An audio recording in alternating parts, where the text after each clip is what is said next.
পৃথিবীতে ইমাজিনারি সংখ্যা কতগুলো আছে? এটা একটা কমন প্রশ্ন হতে পারে। আগের আলোচনার পরে এই প্রশ্নটা আসা উচিত। আমরা ইনফ্যাক্ট আগের আলোচনাতে এই প্রশ্নটা তুলেছিলাম কিন্তু জবাব দেইনি। কথা ছিল পরের আলোচনায় এটার জবাব আসবে। জবাব বোর্ডে আছে পিছনে, আমরা একটু দেখে নিচ্ছি জবাবটা কি। আচ্ছা, এইটা করার জন্য আগে আমাদেরকে জানতে হবে যে ইমাজিনারি সংখ্যাটা কখন আসে এবং সেটাকে কিভাবে ইমাজিনারি সংখ্যাতে রূপান্তর করা যায়। অর্থাৎ ব্যাপারটা হচ্ছে যে প্রথমে আমাকে বুঝতে হবে যে এই সংখ্যাটা একটা ইমাজিনারি সংখ্যা। তারপরের স্টেজটাই হচ্ছে যে এই ইমাজিনারি সংখ্যাটাকে আমাদেরকে নির্ণয় করে ফেলতে হবে এবং সেটাকে আই এর মাধ্যমে প্রকাশ করতে হবে। ওকে, আমরা চলে আসছি বোর্ডের দিকে। আমরা আই কাকে বলে, ইমাজিনারি সংখ্যা বলে, এটা আমরা আগের লেকচারটায় স্পষ্ট করে ফেলেছি, আর দীর্ঘায়িত করতে চাচ্ছি না। আই এর আসলে ভ্যালুটা হচ্ছে -1, তার উপরে একটা রুট ওভার আছে, স্কোয়ার রুট ওভার। আচ্ছা, অন্য রুট ওভার থাকলে কি হবে সেটাও আমরা এই আলোচনাতেই আলোচনা করে ফেলবো ইনশাআল্লাহ। তো যাই হোক, ইমাজিনারি সংখ্যা সেটাকে আই দ্বারা প্রকাশ করা হয় এবং সেটা হচ্ছে তার উপরে একটা রুট ওভার, মাইনাস কোনো সংখ্যার উপরে রুট ওভার থাকলে সেটা ইমাজিনারি সংখ্যা হয়। স্কোয়ার রুট থাকলে অথবা জোড়তম কোনো রুট থাকলে। কেন জোড়তম সেটা কিন্তু এখনকার আলোচনায় ক্লিয়ার হয়ে যাবে। আসুন, প্রথমে হলো আই, তারপরে 2i, 3i, এমনিভাবে half I, 0.33i, root over 2i, হ্যাঁ, পাই পরিমাণ আই। পাই একটা তুরীয় সংখ্যা বা ট্রান্সিডেন্টাল নাম্বার। সো এটা একটা অমূলদ সংখ্যা, আমরা জানি সবাই। এত পরিমাণ আই, ই পরিমাণ আই, ইও আর একটা ট্রান্সিডেন্টাল নাম্বার। এটা সম্পর্কে আমরা 9-10 কিছুটা হয়তো বিভিন্ন শিক্ষকদের কাছ থেকে শুনেছি, কিন্তু সরাসরি এটা সম্পর্কে কিছু আসেনি। আমাদের উচ্চ মাধ্যমিক শ্রেণীতে বেশ ভালোই আলোচনা পাওয়া যাবে, আই এর ই এর বর্ণনা আমরা পাবো। আর হচ্ছে ই কোথা থেকে আসলো এটা বইয়ে না থাকলেও আমি একটু আলোচনা করে ফেলবো যাতে জিনিসটা বুঝতে সহজ হয়। এবার আসছে হলো 0.1 পৌনঃপুনিক বা repetitive fraction, repetitive decimal fraction. ঠিক আছে, ডেসিমাল নাম্বারের ফ্র্যাকশন অবস্থানটা। হ্যাঁ, সো এত পরিমাণ আই। সো এগুলো কিন্তু সবই আমাদের কি ধরনের সংখ্যা? সবই কিন্তু আমাদের হচ্ছে ইমাজিনারি সংখ্যা বা কাল্পনিক সংখ্যা। আচ্ছা, এই কাল্পনিক সংখ্যাগুলো আমরা লাস্টেরটা একটু পরে বলছি, তার আগে উপরে একটু বলে নিই। এগুলো কিন্তু মাইনাসও হতে পারে। তার মানে যতগুলি বাস্তব সংখ্যা আছে ততগুলি কাল্পনিক সংখ্যা আছে এ পর্যন্ত। একটু জায়গায় ডিফারেন্স আছে, একটু ফারাক আছে। ফারাকটা একটু লাস্টের উদাহরণটাতে আমরা একটু দেখি। ঠিক আছে, 0i যদি থাকে স্যার, তাহলে 0i সমান হচ্ছে 0। কারণ জিরোর যে কোনো জিনিসকে 0 দিয়ে গুণ করলে এটা 0ই হয়।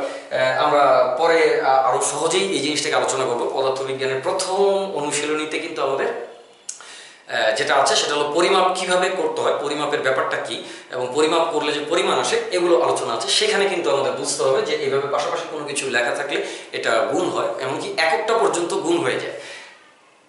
ক্লিয়ার? আচ্ছা, এবার একটা কথা বলি, সেটা হচ্ছে যে এখানে যে আই আছে, এই আইগুলো আসলে কি? এগুলো কি একক নাকি অন্য কিছু?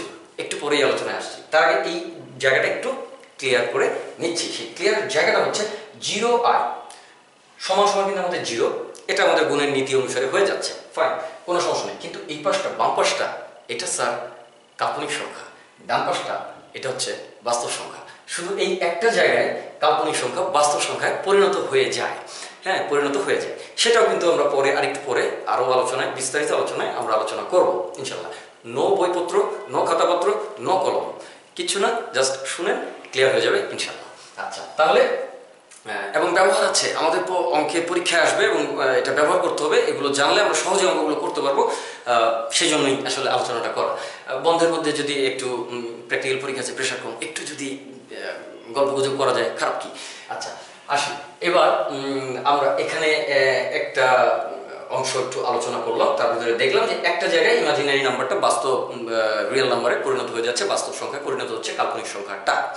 আচ্ছা, এবার এখানে একটু আসি যে কিভাবে করে আমরা কাল্পনিক সংখ্যা চিনব, যেটা আসলে কাল্পনিক সংখ্যা হবে, এবং সেই কাল্পনিক সংখ্যাটাকে কিভাবে করে আই এর মাধ্যমে প্রকাশ করব, অর্থাৎ আমরা কাল্পনিক সংখ্যাটাকে পরিণত রূপ দিব, এটাই।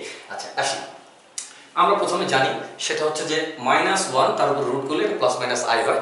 আগের লেকচার থেকে স্পষ্ট এই আলোচনা আমাদের হয়ে গেছে। এবার minus root over minus 4। So root over minus 4, root কি স্যার? রুট হচ্ছে একটা মূল, তাই না? মূল, জোড়তম মূল। রুট মানে হচ্ছে রুট ওভার মাইনাস 4 মানে হচ্ছে আমরা বলি যে -4 টু দি পাওয়ার হচ্ছে হাফ, তাই না? তাহলে যদি হরে জোড় সংখ্যা থাকে তাহলে সেটা জোড়তম মূল। আর এই সংখ্যাটাই, হরের এই সংখ্যাটাই কিন্তু এখানে যায়, আর উপরের যে সংখ্যাটা আছে লবের সংখ্যাটা, এই লবের সংখ্যাটা কিন্তু যে ভিতরে যে সংখ্যাটা আছে তার উপরে পাওয়ার আকারে যায়। তো -4 এর উপরে 1 পাওয়ার দিলে তো -4ই হবে, সেই জন্য এইভাবে লেখা আর কি। এটা তো আমরা জানি আসলে, হ্যাঁ। আচ্ছা, তাহলে এটা হলো। এখন যখন এটা থাকবে স্যার, জোড়তম মূল থাকলে কেন হবে একটু পরে বলছি, তার আগে একটু শুনে নিই শুধু জোড়তম মূল থাকলে কি হবে। জোড়তম মূল থাকলে এবং তার ভিতরে যদি মাইনাস থাকে তাহলে এই -1টাকে স্যার আমরা আলাদা করে নেব, আর বাকি পুরো সংখ্যাটাকে আমরা আলাদা করে নেব। তাহলে 4 × -1 লিখলাম। এখন 4 এর উপরে রুট করলাম আর -1 এর উপরে রুট করলাম। এটা পাওয়ারের ডিস্ট্রিবিউশন ল অনুসারে হয়ে যাচ্ছে। ইনফ্যাক্ট এখানে যদি আমরা একটু খেয়াল করি সেভাবে হচ্ছে যে -4 এর উপরে, হ্যাঁ সরি -4 কে এভাবে লিখবো না, লিখবো হচ্ছে 4, আর এখানে লিখবো হচ্ছে -1। সো এটার উপরেও হাফ আসবে, এটার উপরেও হাফ আসবে। পাওয়ারের নীতি অনুসারে আমাদের নবম দশম শ্রেণীর আলোচনা থেকে একেবারেই স্পষ্ট। সো সেখান থেকে আমরা আসতে পারি। তো এইভাবে আসলো, তার মানে কি এই হাফটা এখানে রুট আকারে আছে আর এই হাফটা এখানে রুট আকারে আছে। সেই সুবাদে কিন্তু স্যার এটাকে আমরা এইভাবে লিখলাম, আর কিছুই না। তো এই কাজটা করে নিতে হবে। করে নেওয়ার পরে আমরা তো এটাকে জানি স্যার যে এটা তো প্লাস মাইনাস আই। সো এটা প্লাস মাইনাস এখানে আই থাকলো, আর 4 এর উপরে রুট করলে কত হবে? 2 হবে। আচ্ছা, তাহলে এইভাবে করে আমরা যে কোনো সংখ্যাকে কিন্তু আমরা সেটা যদি কাল্পনিক সংখ্যা হয়ে থাকে, কিন্তু আপাততভাবে এটাকে সমাধান করা হয়নি, এখনো অপারেশন করা বাকি আছে, অর্থাৎ কাল্পনিক সংখ্যাকে আই দ্বারা প্রকাশ করা যাবে, সেই আই পর্যন্ত আসা হয়নি, তাহলে তাকে আমরা এইভাবে করে আই পর্যন্ত চলে নিয়ে আসতে পারি। তো এখানে আরও কিছু এক্সাম্পল আমাদের কিন্তু দেওয়া আছে। জাস্ট উপরের এক্সাম্পলটা অনেকের একটা প্রশ্ন থাকে, সেই প্রশ্নটা হচ্ছে স্যার এইখানে যে আপনি রুটটা করলেন, এই 4টাকে রুট করলে +-2 হয়, আইটাকে রুট করলে আরেকটা +-i হয়, তো +-2 আর +-i হয়। তো আপনি কিন্তু শুধু প্লাস লিখেছেন। আসলে ব্যাপারটা হচ্ছে এই প্লাসের সঙ্গে এই প্লাস গুণ করলে প্লাস হয়, এই প্লাসের সঙ্গে এই মাইনাস গুণ করলে মাইনাস হয়, এই মাইনাসের সঙ্গে এই প্লাস গুণ করলে প্লাসই হয়, সরি মাইনাস হয়। আচ্ছা, এই মাইনাসের সঙ্গে এই মাইনাস গুণ করলে প্লাস হয়। সুতরাং আসলে প্লাস মাইনাসের সঙ্গে প্লাস মাইনাস গুণ করলে প্লাস মাইনাসই থাকে। এটা আমাদেরকে একটু মাথায় রাখতে হবে দ্রুত কাজ করার জন্য, অন্য কিছু না। আমরা জানি, কিন্তু অনেক সময় দ্রুততার খাতিরে জিনিসটা একটু পাজল হয়ে যাওয়ার সম্ভাবনা থাকে, সেইটা যেন আমরা না হই, বাস তাহলে হবে। সেই জন্য কিন্তু স্যার এটা +-2i এসেছিল। আচ্ছা, যাই হোক, এখন আমরা যদি খেয়াল করি যে এই পুরো বিষয়টাকে কিন্তু আমরা এখানে প্রেজেন্ট করেছি। সিমিলারলি কিন্তু এটাও আমরা করেছি। এইখানে এসে স্যার একটা 4th রুট দেওয়া আছে। 4ও কিন্তু একটা জোড় সংখ্যা। আচ্ছা, এগুলো নিয়ে সবই আমাদের আলোচনা হবে, এখন জাস্ট গল্পগুজব চলছে। আচ্ছা, 4th রুট আমরা একটু দেখব। সেটা হচ্ছে যে এখানে আমাদের 4th রুটের অপারেশনটা আমরা দেখি। প্রথমে এই 4th রুটটাকে আবার দুই ভাগে ভাগ করে নিলাম। এই পাশটা তো স্যার আমরা জানি যেটা 2 আসবে, 2। সো আসলো, ভালো কথা। এরপরে এই পাশের অংশটাতে এইটা যেহেতু 4th রুট, সো আমরা একটু দেখে নিচ্ছি। এখানে আছে -1, এখানে 4th রুট। এটাকে আমরা এইভাবে ভেঙে নিতে পারি, কারণ -1 তার উপরে হচ্ছে 4th রুট হচ্ছে 1/4। সো 4th রুট হলে এটা হচ্ছে হাফ ইন্টু হাফ লেখা যায়, যেহেতু 4-এর দুটো উৎপাদক 2 এবং 2, হ্যাঁ দুটো 2 আছে 4-এর। আচ্ছা, এখন দুটো মৌলিক উৎপাদক। আচ্ছা ফাইন, এখন আমরা আসি। সেটা হচ্ছে যে এখানে হলো -1, তার উপরে একটা হাফ দিলাম, আর সূচকের নিয়ম অনুসারে উপরে একটা হাফ চলে গেল।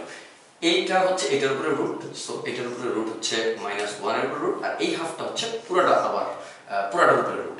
এইটুকু, এই ভিতরের জিনিসটুকু হচ্ছে এটা √1 আর পুরোটা। এই জিনিসগুলো আসলে আমরা জানি, কিন্তু একটু আলোচনা না করলে নয়, নাহলে আবার কি আলোচনা করবো, কারণ এখানে একটা জিনিস আছে খুব সামান্য। আচ্ছা, তাহলে তাহলে এখানে হলো এইভাবে আমাদের চলে যাচ্ছে, এভাবে +-2 √+-i এভাবে আমাদের চলে আসলো, এটা চলে আসলো। এখন অনেকের প্রশ্ন আছে যে স্যার, প্রথম থেকে আমি একবার বলে নিয়ে তারপর প্রশ্নটা করছি এবং নিজে জবাব দেওয়ার চেষ্টা করছি।